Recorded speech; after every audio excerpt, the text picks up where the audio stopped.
भाई यहाँ पे क्या हो रहा है? भाई यहाँ पे क्या हो रहा है? भाई ये कहाँ फंस गया भाई मैं? আমি তোমাদের ডগেজ ভাই এখন বদমাশি ছাড়ে দিয়েছি, কাজে জয়েন হয়েছি। এ আজকে সকালের ঘটনা তোমাদেরকে আমি শোনাচ্ছি। সকালে ঘুরতে ঘুরতে আমি ওই লেবার চোখে চলে গেছিলাম। ওখানে যাই দেখি অনেক লোক ভিড় জমা করে আছে।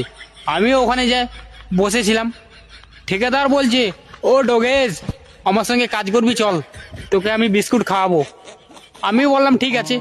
এরকম করে রাস্তায় ঘোরাঘুরি না করে লোকের পিছনে বিস্কুট খাওয়ার জন্য যদি কাজ করে পাই তো ভালোই হবে। তো ওই জন্য ঠিকাদারের কথা শুনে চলে আসছি কাজ করতে। মশলা ছানতেছি, এখন লেবারি কাজ করতেছি। ঠিকাদারের তো লাভ হয়ে গেছে। তোমরা এখন বলবে কেন? ঠিকাদারের সঙ্গে আমার কন্ট্যাক্ট হয়েছে, দিনে আমাকে 3টা আমাকে পার্লাজি বিস্কুটের প্যাকেট খাওয়াবে। একটা কাজ জয়েন করার সময়, একটা দুপুরবেলা, আর একটা ছুটি হওয়ার সময়। 3টা বিস্কুটের দাম কত তোমরাই বলো? ওই 3টা ওরে 9 টাকা, ধরলাম নাই 10 টাকা। ঠিকাদারের তো লাভ হয়ে গেছে। 10 টাকা দিয়ে একটা লেবার পায়ে গেছে।